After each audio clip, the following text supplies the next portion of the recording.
ሚስት በባል ላይ የሚይዛት ሐቆች ምን ናቸው የሚለው ነገር በተወሰነ መልኩ እንጀምራለን እንደምናቀው ነብያችን አለይሂ ሰላቱ ወሰለም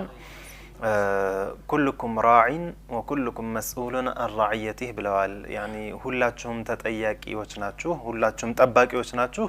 ሁላችሁም በመተጠብቁት ነገር ደግሞ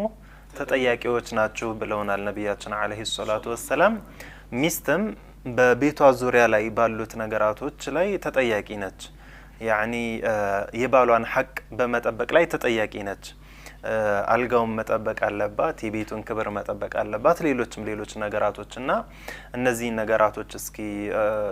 ያው እንግዲህ ዛሬም በእንግዳችን ጀምር ሸፈትህ መቼም ተፈቅራላችሁ በሚገባ እንዳውም እንግዳ ማክበር የኛ ነው ናም እስኪ አንዳንድ ነገራቶችን በሉን ያው ስለዚህ ሴት ልጅ በሚይዛት ሐቆች ላይ የተወሰኑ ነገራቶችን ነገሩን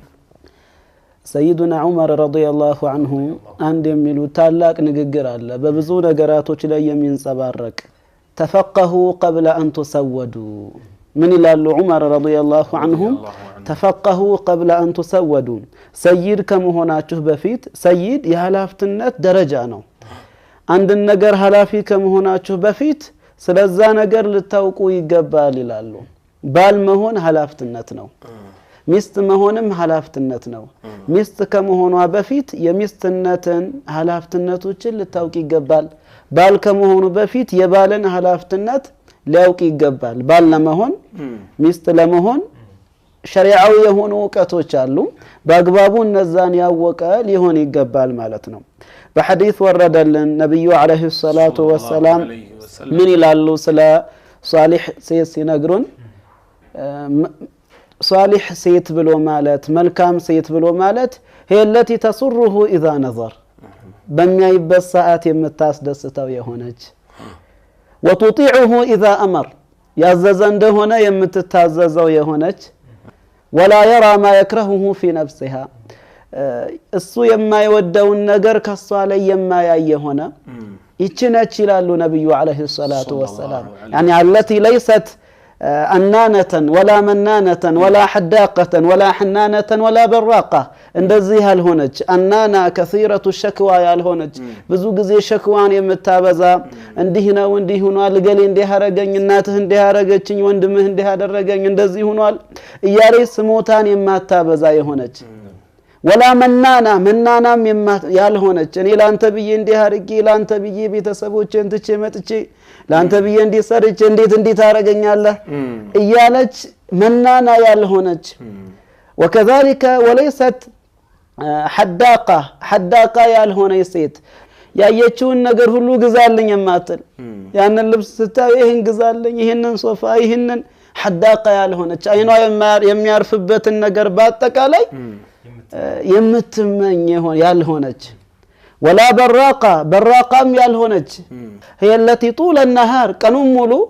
ራሷን በማስዋብ እንጂ ሌላ ምንም ማታሳልፍ የሆነ ሴት መስታወት ፊት ቆማ በቃ ቀኑን ሙሉ ያ ነው ሲወጣም ሲገባም የሚያየው ያንን ነው እንደዛ አይነት ሴት ያልሆነች ولا حنانة التي لا الحنانة هي التي ترى الى زوج الى غير زوجها ከባሏ ውጭ ወደ ሌላ ባል የምታይ ገሌ እንዲህ ያረጋል ለሚስቱ ገሌ እንዲህ ይሆናል እያለች የማትል ይችነች ሷሊህ ሴት ብሎ ማለት ይላሉ ነብዩ አለይሂ ሰላቱ ወሰላም የዚችን ሴት ትልቅነት ነገሩን المرأة إذا صلت خمسها وصامت شهرها وحصنت فرجها وأطاعت بعلها دخلت من أي أبواب الجنة شاءت አምስት ሶላትን በአግባቡ የሰገደች ሴት እንደዚህም ረመዳንን የጾመች የሆነች ሴት وهكذا ከዚና የተጠበቀች ከዝሙት የተጠበቀች የሆነች ሴት ባሏን የታዘዘች ከሆነ በየትኛውም በር በሻው በፈለገችው በር ጀነት ትገባለች ይሉናል ነብዩ አለይሂ ሰላቱ ወሰለም الجنة يا حبيبي يعني ይሄ ጀነት ነው الله تعالى ይህንን ታላቁን ጀነት ለዚህ ሴት አድርጎላታል የሴት ልጅ ደግሞ ትልቁ ሐቅ ያለባት የባሏ ነው اولى الناس بالمرأة زوجها حق الناس بالمرأة زوجها ትልቁ ሐቅ ያለው ሴት ላይ የባሏ ነው ይላሉ ነብዩ አለይሂ ሰላቱ ወሰለም يعني ባል አዛዥ ነው ከቤቱ ሳይፈቅድላት ልትወጣ አይገባም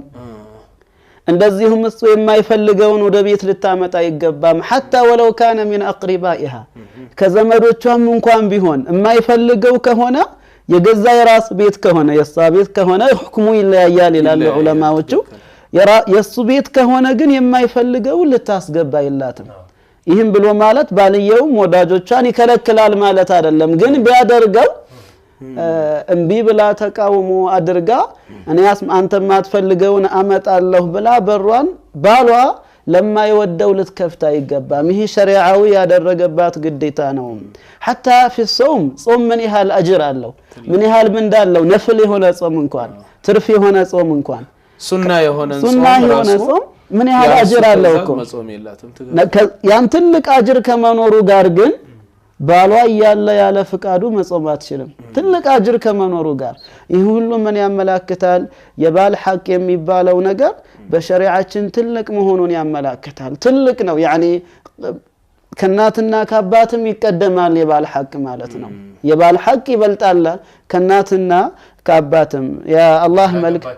ላገባይ ሴት በሷ ላይ ያለባት ትልቁ ሐቅ የባሏ ነው መጀመሪያ ማዳማ انه يأمرها في طاعه الله الله تعالى በመታዘዝ እስካዘዛት ድረስ ማለት ነው ማዕሲያ ላይ ታዘዛተማ يا الله يكرمال يسوع يكرمنا حق الله مقدم يا الله تبارك وتعالى حق بهلم لي يكرمال لنا نبيهم عليه الصلاة والسلام لا طاعة لمخلوق في معصية الله له الله تعالى توانجلو مخلوق وينم فترتات ميتاززوبت وينم طاعة ميدرقوبت منم اينت ملك لما لنا ميكرمو يا الله تبارك وتعالى نو እንዳው በጥሩ አምጥታችሁታልና احق الناس بالمرأة زوجها ነው ይሄም ስታገባ ማለት ነው ከማግባቷ በፊት ግን ማንኛውም ሴትም ተሆን ወንድም ይሆን احق الناس ለነሱም ይሆኑትኝ እናት ነች يعني አንድ ሰው ወንድ ተሆነ እስከመጨረሻው እናቱ احق الناس ነች ማለት ነው ሴቲቷ ግን እስክታገባ ድረስ احق الناس የሷ እናቷ ነች لك ستاغبا ግን حق الناس ባሏ ይሆናል على المرأة زوجها ይሆናል ማለት ነው ስለዚህ ባሏን ጣዓ ማድረግና መታዘዝ ከሸሪዓ እስታልወጣ ድረስ ማለት ነው በወንጀል እስካላዘዛት ድረስ መታዘዝ ግዴታ ይሆንባታልና